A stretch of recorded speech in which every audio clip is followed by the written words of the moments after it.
What's up, everybody? My name is Galson Anthony, the best to ever do it. And yes, that's the whole name, Galson Anthony, the best to ever do it. And this is another podcast of the G to G.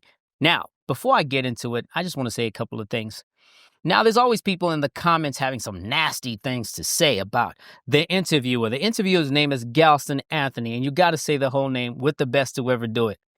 If you've got some comments, please leave some nice comments. I'm happy to take some new critiques and all because the channel is pretty new. I mean, we're about 2 months deep. But all this nasty stuff, please understand I'm not here to do what you tell me to do. I'm doing what I need to do for me and my guest.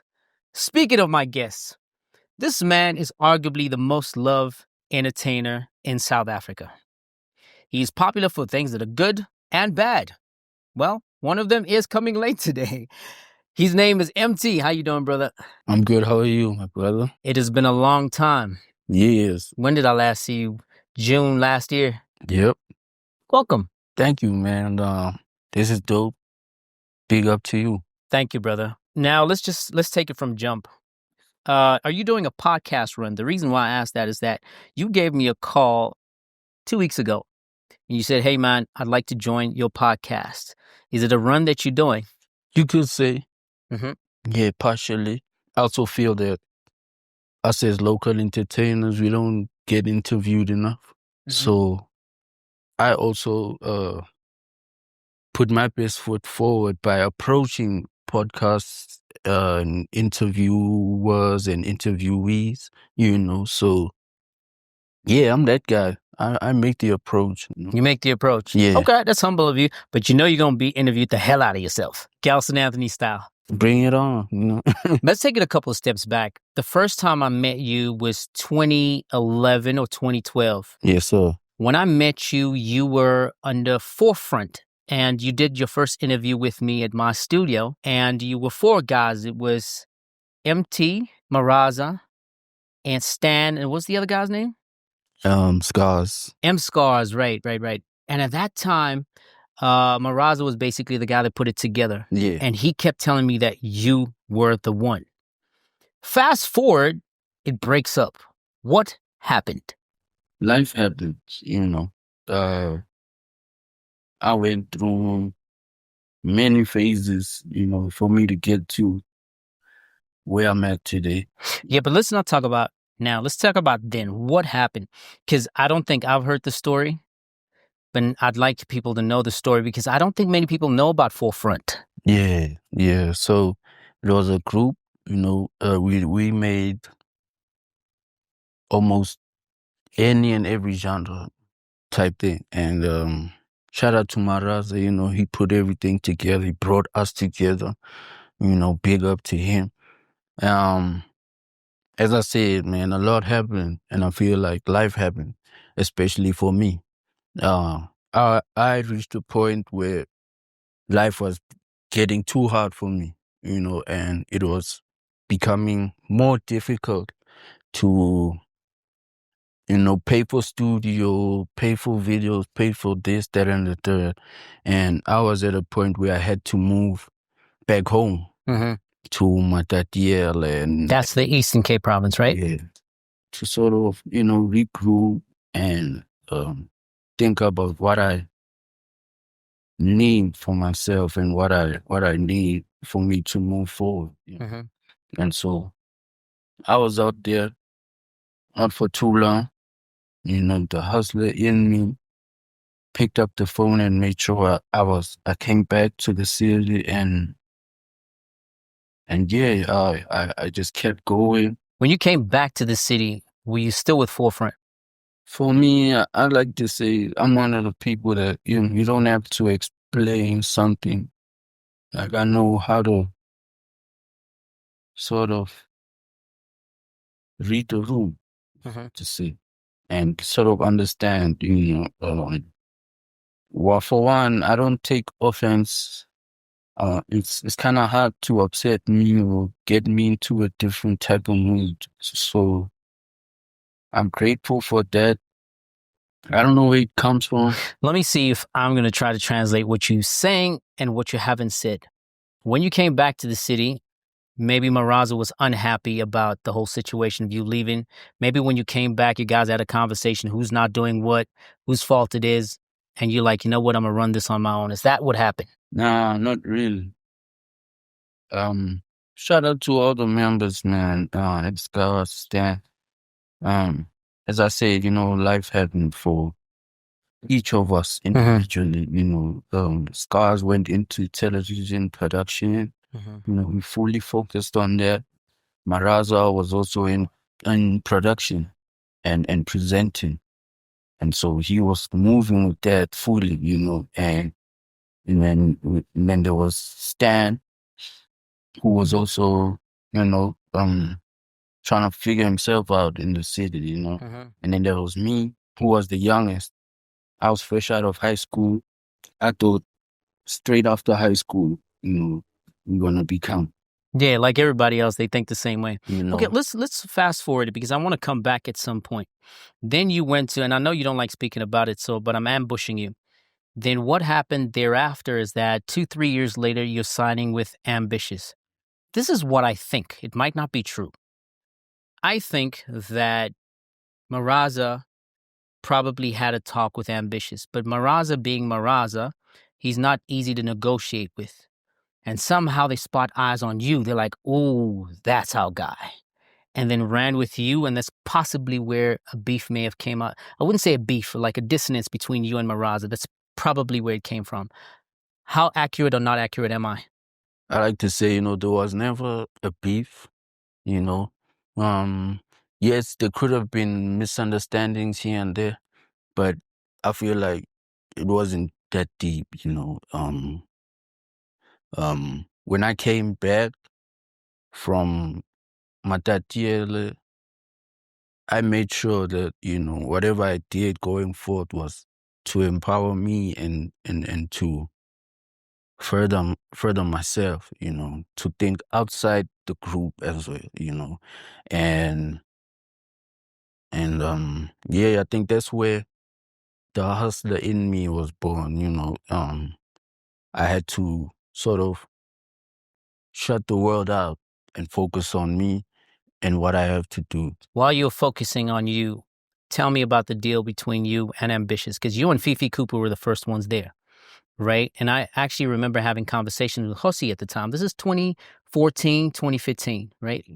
And I remember having conversations with him. Tell me about the deal. How did y'all meet up? How did y'all decide this is going to happen between y'all? Yeah, man. Firstly, that was a refreshing time in my life. I gotta say that. And big up to Ambitiouz, man. They introduced me to a new side of life that I didn't know, was even possible. Me coming back from Matatiele, keep in mind, I had nowhere to stay.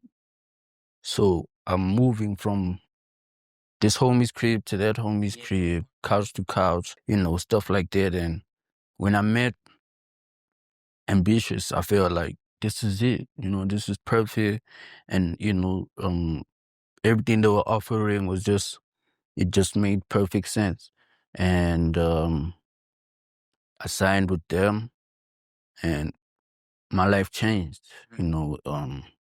They got me a car, a place to stay, And they got you your first hit. Because Roll Up just came out of nowhere and it became what they call an Mzansi bug. It just bit everybody and everybody ran with it. I mean, when I first heard it, I thought, decent song. And given that time, songs didn't just go big. You had to be plugged in a certain way, but Roll Up went big and it actually made you a star from your first hit. Tell me that feeling. How did it feel like? That feeling was great, man. Before even meeting, Ambitiouz, we had dropped the song. Me and Ruff. Shout out to Ruff, man. He produced. It was rough. Ruff is, how he does. He's a homebody. Right. He stays in the studio, and that's what I respect about him till today.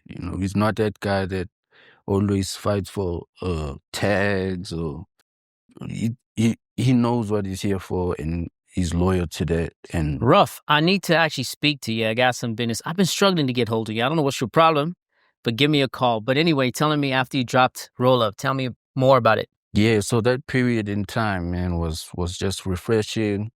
It was dope to have a hit such as Roll Up. You know, I still feel like it was a song that I worked on the least. I hadn't even written for it, you know. I just went off of vibes and the beat, you know, so everything just came together, man. Like, and me being someone who believes in God, you know, I was like, you know, thanking God the whole time till today, you know, uh, for that. And yeah, man, there will never be a time like that again. I believe so.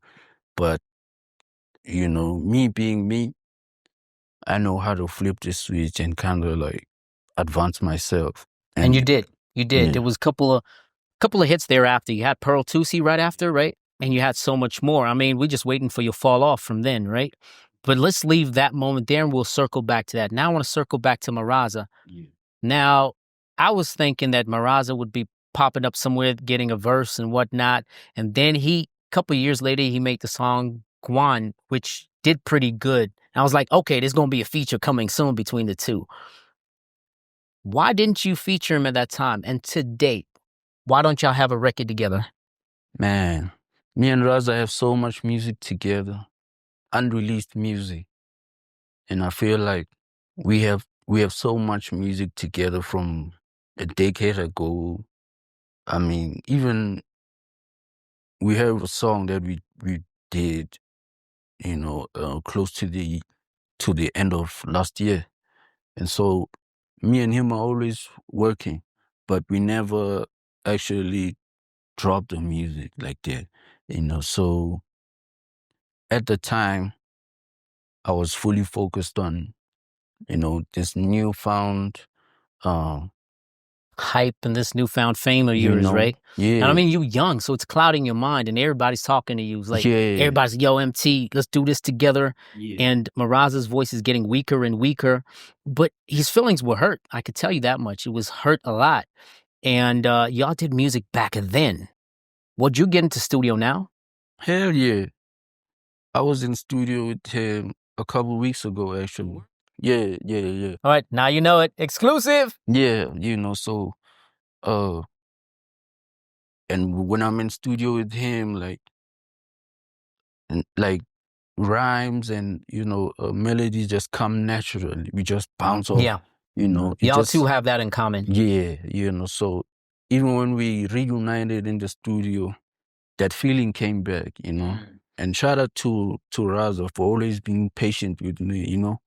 And shout out to everybody for real. I've always had this characteristic of antisocial, you know, being loyal to what I know best, which is the music, and fully sharpening my you know, my skill with that to an extent where it seems like, you know, which is which is a fact. You'll never find me in a club unless I'm booked You get there, paid to do that. you I know. like the sound of that. You know, But so before, because there is part of the conversation I will handle in the future. Let's just take a couple steps back. There's this El Nino podcast that you did, and you said something particularly disparaging to Hussy. Y'all still have beef? there was never really beef, you know. I think for me, then I was young. I And mean, you said so, this like 2-3 weeks ago. Talking about now, because you said that recently. I don't remember the words, but you were like, I don't even want to talk about that guy. Tell me about that. well, you know, for me, with everybody, it's always been love and respect. And MT, you're running away from that question. What is your guys' beef? there isn't any beef. I just feel like, I just feel like when it comes to business and paperwork and stuff like that, there was just certain areas that were not handled properly. You feel like he did you over. In a way, you know. But till today, I don't really have the full info as to how he did it. but it's just it's always been a feeling and an instinct type thing. Let's discuss a certain matter. All right. So there was a time, I think it got tweeted by you, if I have the numbers right, that he got paid for everything and you got only 20,000 rand a month. Am I accurate about that tweet? And then you got a car that was not really yours, and you getting 20,000 and you making millions at the time or hundreds of thousands, and you weren't happy. How'd that make you feel when you found that out? Because I mean, 20,000 for you 10, 12 years ago, that's a lot of money. You'd sign a paper right now, right? Then you find 2 years down the line, damn, I'm actually making a lot of money. Now I think I've been done over by this contract, but then you signed it with a little bit of a knowledge that you had. How did that make you feel? And look, I'm going to do this before you answer this question. I'm trying to get Josi to be here, but he's not easy to get here. And Josi, I will keep pushing to get you here. We have to talk. But tell me how you felt about it. I was kind of disappointed, because I had put, the label and him in a high pedestal, like, this is my guy. He's got my back. I believe in him. And the machine he had behind me, Fifi Cooper and all the other artists, so much that when he got me the car, the first thing I did was go and get the Mercedes tattoo. Cause like, hey. And no sponsorship. Yeah, like from having no car at all, from walking. Back then it wasn't even Ubers, from catching public transport to studios, this, that, and the third, to having a Mercedes. That was big for me. And spontaneously I went and got the tattoo. So that's the amount of respect I had for what was happening and what he did for me, and when I found certain things out, I was kind of hurt in a way, and that's where my standpoint was from the jump. Like, hey, I'm finding this out, I'm finding that out, and I thought, the label, him and everybody else really had the same love and respect for me, and when you're not told certain things, it's like, why would you leave me in the dark about something that has to do with me, type thing. And so, but now the question here becomes is that Josi does have a shark personality about him. There's no doubt about that. I don't know who else can say it, but Galson Anthony would. But in the same breath, you wouldn't be Emtee if it wasn't specifically for him. Does that come to mind for you? Like this is both sides. It's like, okay, you kind of did me over, but you kind of made me what I am today. Does that not make you tempestuous a little bit, the conflicting feelings? it does, man, but every time I'm asked about Ambitiouz, I always start by being thankful and grateful for what they did for me. And then I reach a point where there was a turning point within the relationship, and then me not understanding certain things. I might be wrong, I might be right, but as I say, I always start off by being grateful, and I can never just say it was all bad and things were good. There was a period in time where everything was graceful, it just made sense, and all the pieces of the puzzle were coming together, And so I know it could be a little bit confusing to someone watching at home. Sometimes also when I listen to myself or watch myself explain this scenario, I also get a bit confused as to what am I saying? Am I really saying what I need to say? Does everyone understand what I'm trying to say? Sometimes that doesn't even matter to me or come to my mind. I just speak of what I can explain and what was happening at the time. You know what I'll give you? you would often get questions about, but the label did this for you and that label did that for you. And but nobody's expressing the other way around. What is not understood is that Ambitiouz Records literally started with you. Yes, they started too, and you became the record label over the time. I mean, when I believe Fifi Cooper left first, you still stayed there. The other artists came in, you co-signed a lot of them. There was Java. Actually, I've got a video and a picture where he's in the backseat of my car. You remember that video? And you were in the front, and there was a couple of other artists. They didn't even blow up at the time. You basically carried the label and them to where the label could be. And artists like La Sauce, artists like Java, those came out from your generation. And I could say that it was carried by Emtee publicly. Am I right? Yeah, that's literally what it was. I mean, there was a point where anybody who gets signed into Ambitiouz needed an Emtee hook or an Emtee verse. And I did that gracefully, you know, because of the love and respect I had for the position I was in and the label as a whole. And so I did that open-heartedly. I'd do it again if I could, you know. Yeah, man, it was for the love and because I'm a person who believes that no man is an island, you know. You always need the next person, or you know, and because of nature, you'll never know like who is the guy that will be the one to, you know, take you up there Take you type to the thing. top. But I've got lots of gripe with you, Emtee. All right. I'm not the only one that loves you very much. A lot of people love you. As I said in my intro, arguably the most loved person in the country, and I want to get to that place at the latter stage. Why could that possibly be? You've made a lot of stupid financial decisions. And not only did you do that in the beginning, even right until a couple of months ago, and it happens over and over and over, yet you stand. But then I picked out certain things why structurally you stand, and I would like to say your wife. 100%. You're usually late for podcasts. You're usually late for interviews. You're usually late. You just don't pitch. There was even a big show that I was a part of that I was handling in Dundee called the Dundee July.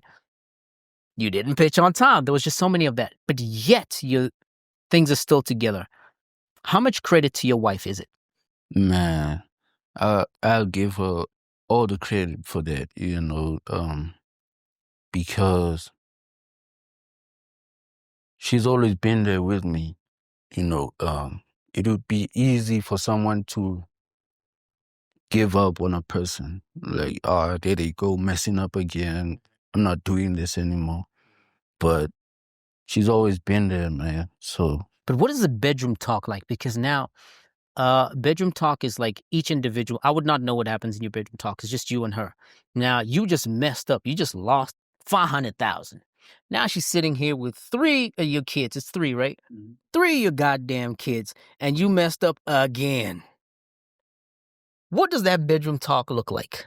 man, I'm not somebody who's vocal much. I think I can't even picture how that conversation would go for real, because most of the time, even when I make certain mistakes, she would confide in me maybe a couple of days after, when she sees that, okay, I've kind of settled down, the dust is settled, and she'll, you know, point out just a couple things, you know, that I could work on or fix type thing. And so she's So been, she's not in your ear. nah, So not much. you could easily be the richest artist in this country. Let's give guys their credit. Your Caspers, your late AKA, these guys, because of how they structured their deals and whatnot, this is why they're up there. But Emtee, given that you're no longer with the label and you're independent, you could easily be at the top. A lot of people wish you success. What do you keep doing wrong? What do you want to fix about it? I think I don't I don't empower myself enough about the necessary things, like the most important things. I mostly go off of passion. At this point today, now looking at it, it's like, that's cool. But at the same time, there's the business aspect of it, and which is something I've always been lazy to even pay attention to. Let's change that. Let's change that. I want you to be one of the richest artists. And the good news for you, given that you've got a couple of hits together, that is actually easily achievable. That's it. In about a year or two, you could be like even Galson Anthony calling you will be tough, right? It's easily achievable. So should you not hire a CEO? Someone specifically to be the CEO of Emtee Records? Let's start there. Yeah, you know, as I said, man, I believe that no man is an island, you know. Even though I have my label now, you know, working with certain artists and stuff, that's always been a primary factor, like having people to work with, because this thing of ours, man, it's more complex than people think it is, you know. No, Till it is this day. definitely complex. I mean, I've run a record label myself. I've been in this media industry for 2 decades. We met while we were in it. But let me make an invitation, with your permission. 2 things. Number 1, anybody who's capable of being a CEO, please don't let it not be another guy. Someone who's really capable to run a brand this experience. Please, I don't know, hit me up in the comments. I'll try to give you the right email to get to him. And you guys have a discussion of how we can make Emtee Records one of the biggest record labels. Number 1. Number 2 is to you, brother. You know who I'd like to interview? I'd like to interview your wife and put her there. Can you give me that permission? You can ask her for real. I gotta go through the man first. If you say yes, then I can give her a call. I'm cool with that. You cool with that? Yeah. Circling back to you being relatable and why everybody loves you. I look at people like Casper, the most prolific dreamer in the country, aka the most prolific musician as far as hip hop is concerned. Kuli Chana, the guy who started the Motswako movement and made it big in South Africa. Blackie, who's the ugliest guy in South Africa, but looks like every other guy in the corner. You look like everybody's cousin. You look like any person that comes from any township in the Northwest, in Limpopo, in Gauteng, in Eastern Cape, in KwaZulu-Natal. You literally look like that guy from next door. Do you think that's partially why people keep rooting for you? Although you even that guy that started smoking so much with so much talent and you were killing yourself according to them, but yet they still root for you. Do you think that relatability is the reason why? Yeah, I think that, and also the fact that, you know, within my craft, I try to implement as much South African languages as I can. And in one way or another, that spreads to other countries as well. You know, that's why there's so much love just in the whole of Africa as a whole, you know, mostly Southern Africa, but like the whole of Africa for real, you know. Yeah. I understand the relatabilities in your music, right? Yeah. But let's talk about you. Why did they love you? I mean, we can listen to your music and not be a big artist. I mean, there's a lot of artists that they have, especially the Amapiano people. We know their music. We don't know the artist at all. You is different. They know you. They love you. You dropping something, they want to hear what you were doing. What makes you that relatable? It's not just music. Yeah, I think a big part of it, as you said, man, like being the guy who looks like your next door neighbor, like I'm that guy, you know. Even when people approach me sometimes, I'm not hostile at all, you know. I always show love where I can and where it's due, and I think that's one of the reasons why, and also my passion towards what I do. Even though for me it comes naturally, but it's something that I've worked on for so long and tried to perfect. And I think a lot of people can notice that. Look, you're not the most articulate person. Yeah. Right? We know that. We've seen this from time to time. People such as yourself fall off, and that's that. You're still here. Now, there's a lot of people that were in your team that are no longer in your team, and they thought, Emtee, just watch him. He's going to fail. Like, that's going to be that for them. How do you feel about that, and what you got to say to them? Well, I always believe that I'm a work in progress, First and foremost, I'm a human being. As much as I may come across as this, this prolific artist, but at the end of the day, I'm a human being, I always need. And the one thing that I'm grateful for, like I'll always listen. Like if I mess up, I'm open to somebody coming through and telling me like, hey, this is where you're messing up. This is what you can do to fix that. And so I think that's what has sustained me also. Just my ability to listen when people speak. Even when certain videos or certain live videos of mine come out, I'm always reading the comments before I'd respond. Also, like if somebody says, for example, you look hard, I'd respond and just be like, man, fuck,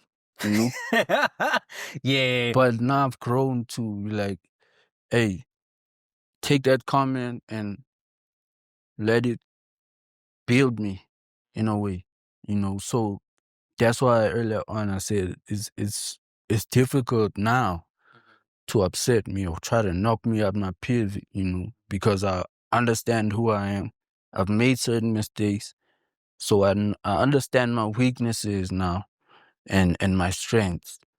And so, yeah, man, I'm a work in progress, man. So 30's the new 20's where you at. Now that you're 30 years old, 31? Yeah, I was born in 92. 92, so 33. So now that you're 33 and you've learned from all these years, you think that all the don't give a damn Emtee is out the window? He's gone? Yeah. You're the Emtee that wants to learn from your past? You're no longer the Emtee that is going live and then accidentally showing his dick? You know what I mean? That guy's gone? Yeah. Okay. And you've grown up since then. And even making your biggest hits of all time now. Yeah. What do you wish for yourself further? To be real, I always thought that at this time or at this point in my life, I'd be somewhere in a beach house, just a made man, like not needing anybody or needing anything. But I've grown to realize and also track back to my own beliefs that no man is an island. There's always room for improvement, room to learn something. And so I just hope and wish that in me never goes away, because it would be hard for me to even sit here and be like, hey, I smoked a lot of weed. And don't get me wrong, it didn't negatively affect me, but it did, in a sense that I depended on that so much. I lost sight of like reality. Is that the real reason why you stopped smoking weed and doing all these other narcotics? Because it was affecting you negatively. I mean, I know you 13 years ago. You didn't talk much. As a matter of fact, everybody else did the talking for you. You just sat there and smiled. But then things like your articulation, the way you move is a lot slower. A lot of things has been affected. Could it be that there was a health hazard and then, boom, you had to stop for your health not to go further? Or was there any other reason? It was a lot of things, man. Like today, before I never used to watch my own videos or my own interviews, and I think that worked for me in a negative way, looking at it today. Today I can sit and watch my own interviews, try to better myself in the next interview, So I've grown in that aspect, and when I look at some of my interviews, I feel like I could have did better, and I feel like I could have said certain things better, and as you said, man, I'm not the best articulated person there is, but there's always some truth in what I say, Maybe the message is not sent across the way I want it to. And so letting go of certain habits and certain things, I think will help in that aspect, me having to express myself fully and going home and, nodding and saying, yeah, I said this and I don't regret it, and I meant it, Yeah. Let's move on to your beefs. I want to just circle through some of your beefs, right? Let's start with Nota. So Nota comes and sees me quite often. And I said to him, I didn't even know y'all had beef. I'm like, yo, what's your beef with Emtee? He didn't say much. He's like, yo, I don't have beef with my sons. Talk to me about that. That's all I heard from him. I don't have beef with my sons. So I'm like, okay. He says he's been sunning you. Tell me about that perspective. Tell me what's the beef. And then let's talk about how we can resolve that quickly. Well, firstly, I've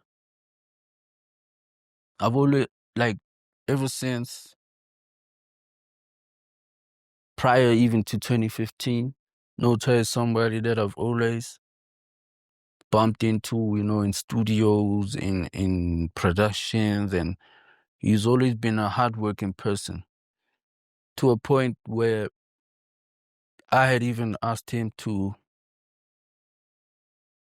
school or help a couple of my, teammates that I had at the time, just to, give them insights and just teach them about artist management.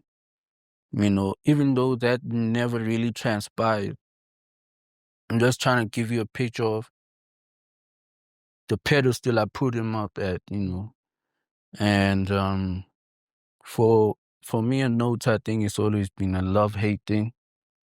And I respect him as the person that he says he is, an executive, and I just don't respect some of the things that he says about certain people. What did he say about you or people that are related to you that kind of push that button for you?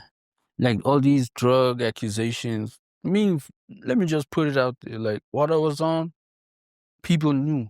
Everybody knew. Yeah. I mean, I can't say because then I'm going to be censored on YouTube, but we all know what you on. Yeah, like I never shied away from it. Like if I was on live, you'd see my double cup there, you'd see me rolling a joint, And so there's never been anything going up my nose. It's never been, to that level. And so he's always put it out there as like I'm taking all the drugs that there is, whereas I was just a lean fiend, Now you're going to get me censored now.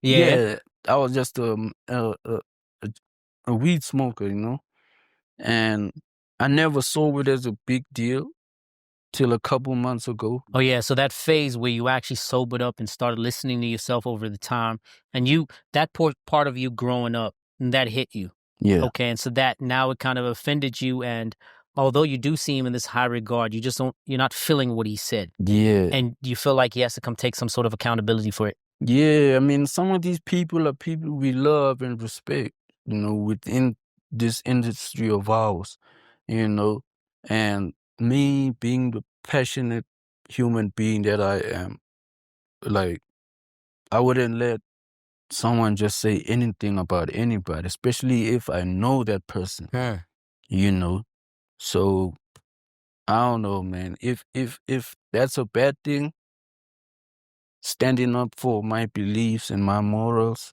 then hey. Here's what I will tell you, Emtee. The industry is far too small to be having beefs, and it seems like beefs are going back and forth and back and forth. So I will do this. Nota, I know you're watching this podcast. I won't even send you the link. I know you're watching it. I want you and Emtee to have a meeting. Do I have to be there? Maybe yes, maybe not. And settle this. Let's have everybody come account to something, because you, my brother, you are actually somebody that is very valued in the industry. And he is also very valued in the industry. Having beef and talking disparagingly to each other is not the point. Coming together is what I'm about. But now let's move on to the next beef, which I believe you already sorted. Zulu guy, tall, big Zulu, that's his name. Right. So what started the beef? Or was he at that rant where he's like, you know what, I'm getting big, my image is what it is, I'm gonna say anything about anybody? Or did y'all two have like some sort of a debacle that he put your name in his mouth? Big Zulu is somebody I've always kind of known, even before him becoming Big Zulu, so it's, for me, a lot of people can say a lot of things about me, but there's never a time where I deliberately, go after somebody or just go ham on somebody to a point where I'm getting calls like from my leaders or my big homies that, hey, you shouldn't have said this, or you shouldn't, so with the Big Zulu situation, he just, I don't know what motivated him just going after me, dissing me here and So that there. light was lit up by him. You had nothing to do with it. Nah, not at all, Look, I don't know Big Zulu. We've shared a room for a couple of minutes at a wedding, but I don't think we had conversation. But given his television persona, I could say, hey, man, it's possible that he just lit that flame up by himself.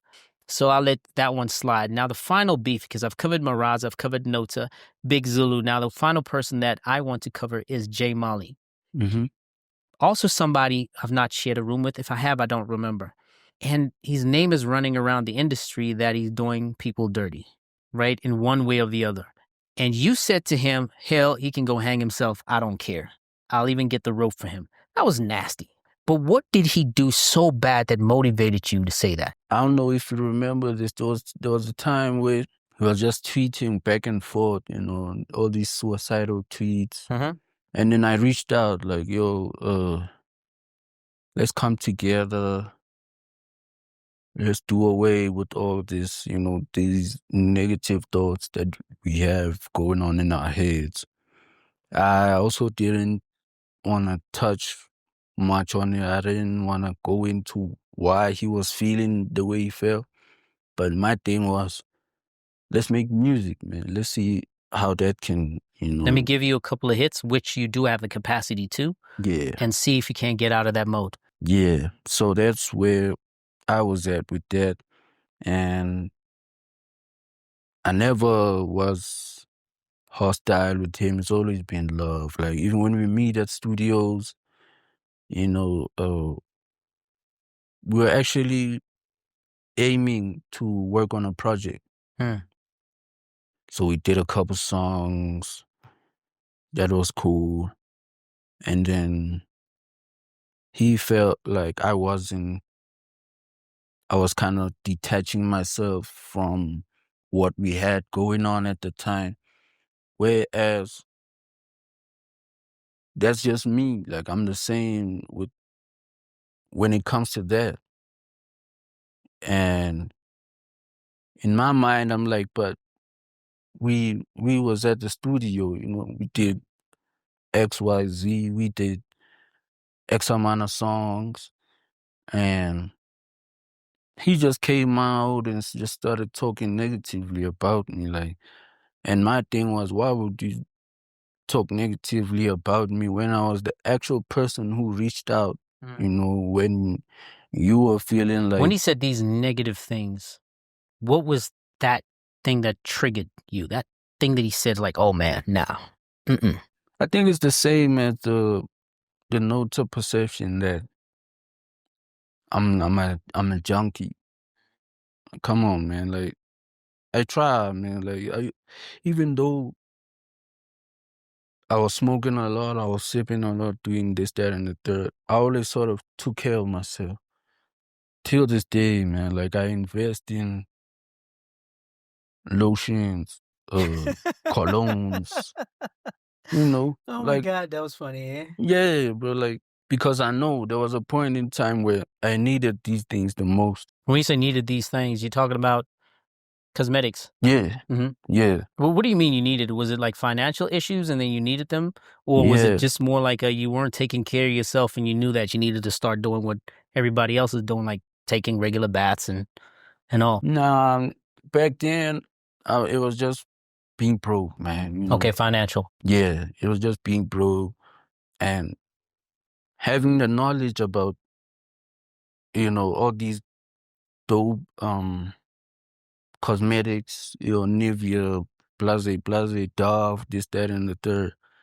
And so till today, man, I think I've got like 5 toiletry bags that are all filled up with like all these, cosmetics. And J Molley hit you where basically it hurts, where he's like telling you about to the world that you're not sanitized well, you're not taking care of yourself, just to try to degrade you as a human being. And you yeah, weren't feeling that. And that's what the beef came from that. yeah, I mean, I've always I've always been an advocate of like, good weed and just relaxing, and that was just it for me. Like I wasn't like sniffing anything or advancing in the type of substance that I was taking. It's always been the same. And everybody knows that. And I've always been open. I've never like, when I was doing it, if this was like some years back and I was sipping, there'd be a cup right here, or Right. So much so that we drinking juice and we couldn't drink Sorilla. So this man is genuinely a changed man. you feel me? So like, how you say I'm this type of person, but I came through for you, but I'm the quote unquote junkie or the whatever he called me. And for me to also kind of step back and do away with all these things was like, nah, people are getting too disrespectful now. Cause like, just cause I'm open about what I do, I think that gave people room to also assume that, nah, there's something else that he's taking. Cause cause what I was sipping was quote unquote a downer. And so that's why people never seen me hyperactive or twerking or dancing or none of Twerking. that. Hopefully nobody sees you twerking. I don't want anybody hearing or talking about you twerking. Let's just hope that don't happen. But MT, don't you think you kind of brought that disrespect to yourself? Hell yeah. That's why I've reached a point where it wasn't easy, but I just had to make the decision and reach a point where I'm just like, all right, it's time, I've been doing this for so long, it's time for change. And also because the human body never speaks and says, hey, I've had enough. You might tell yourself that, nothing is happening physically, when in actual fact, something is happening, but you just don't see it in plain sight type thing. And so, yeah, man, just growth and wanting to see the other side of life, which is the healthy side, the clean eating and clean living, Now let's go to the final topic. Yeah. You have now record label Emtee Records. You struggled in the record label. You kind of co-signed and probably signed some artists. And you got Zay. What you gonna do different? Can you get her to the top?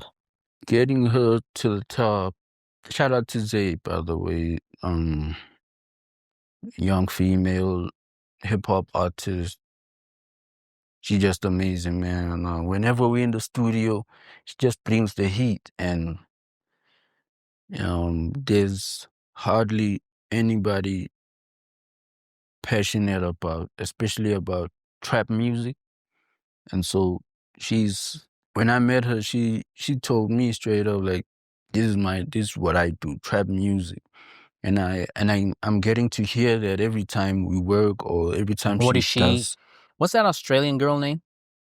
The one that signed to T.I.? Iggy Azalea. Is she Iggy Azalea? Because I don't think anybody's heard her music, because I haven't. Nah, I think she's more advanced. More advanced than that, okay. Yeah. First of all, hip hop has no face or skin color. And so, well, it kind of does. Let's be honest. But I'm not mad at that at all. I mean, she may do as she wishes, and you may sign whoever you wish. But tell me, how did it happen? Because she's from the gully streets of Bedford View. It's barely gully. How did y'all meet? Like, nah, she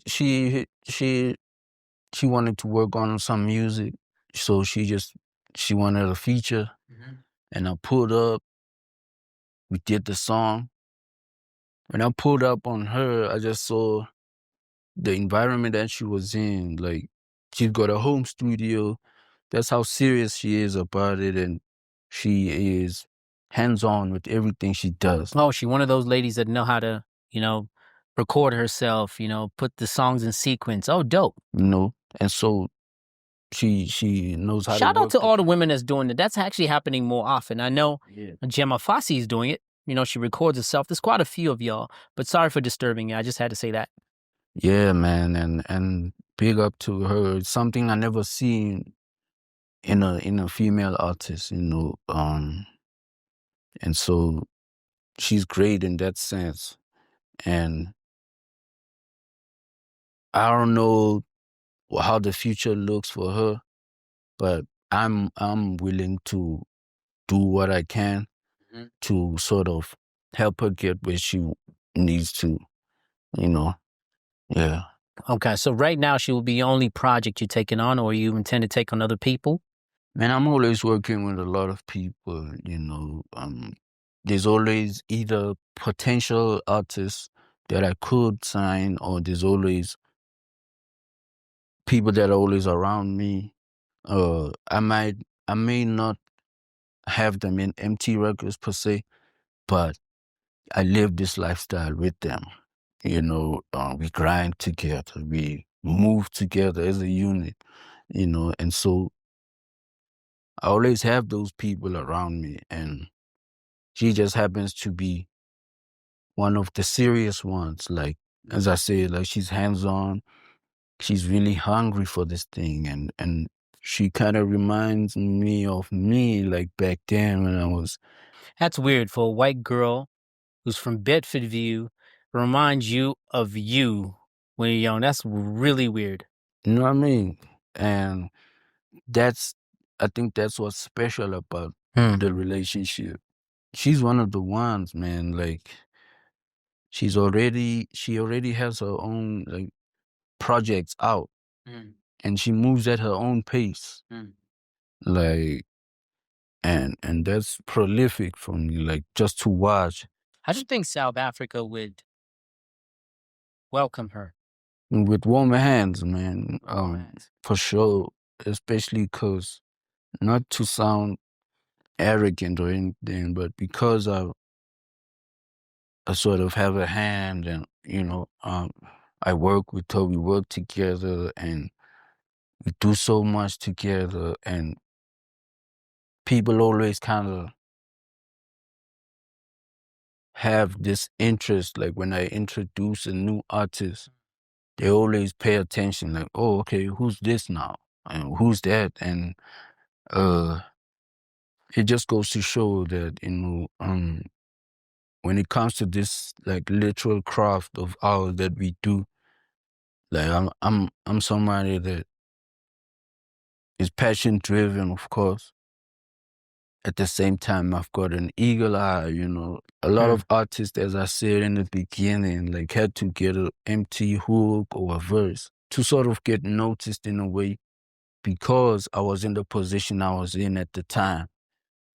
And that's basically what it was. It's not like because I'm anybody important or special or anything, but people always gravitate to whatever I got going on, you know. That's true. There's a lot of people. There's actually quite a few artists right now that I know that I speak to. Kyle Deitch. I know you guys got a song together. Is it out? Yeah, Is it a out? few actually. A few that is out. There's Yeah. quite a few people that just coming to mind now. They need an Emtee. And even after people said he's fallen off, or look, he's not going to make it, and even all these adversities that you've gone through, and you've co-signed so many artists, and now choosing somebody who's completely unorthodox, a white girl. Brother, only thing I wish you is a bright future ahead. I want to see you win at all costs. You got my number. Feel free to use it. I will be there for you as much as I possibly can. And thank you so much for coming to this podcast because you are giving me an opportunity. Nah, thank you for having me, man. As I said in the beginning, man, big up. I've been seeing a lot of it on the socials, and that's why I reached out, you know. And so, big up to you and your crew, man. Like this is something dope. It's out of the ordinary that I always do. Like when it comes to podcasting, like I think this is the most, what is it? Like it's the simplest and most, what's the word? Volatile situation I've been in a while. Mm-hmm. And I'm grateful for that. When you say volatile, are you talking about a place where I put you where you can express yourself instead of making a joke and a clown out of you like most podcasts do? Yeah. Yeah, it's like a real conversation and not clickbait. And let's see what funny stuff Emtee has to say. 100%. So, yeah, man, thank you for this opportunity. I hope, you know, I said everything I needed to the way, you know, I wanted to, you know, come across to the people. Shout out to you. And on that note, that he gave me a segue to say this. Yes, that's the main difference between my podcast and all the others there. We get into depth because I do have a long history in this entertainment, and most people have not seen me, but many artists have. It just happens now I'm coming to the foreground. And the conversations I'd like to have are like the ones I have with my brother Emtee here, in depth, how they feel, what did they see, what is their perspective, not what happened for clickbaits. So make sure that you subscribe, hit not the follow button, right? Subscribe, notifications. I'm terrible at this, but find me on all social medias, Instagram, X, which I'm not very active on, and all the others. And hey, if you've got any critique, please put it up, but nothing negative because like him, I clap back pretty hard. Thank you, brother. Thank you. Shout out to you, man. Shout out.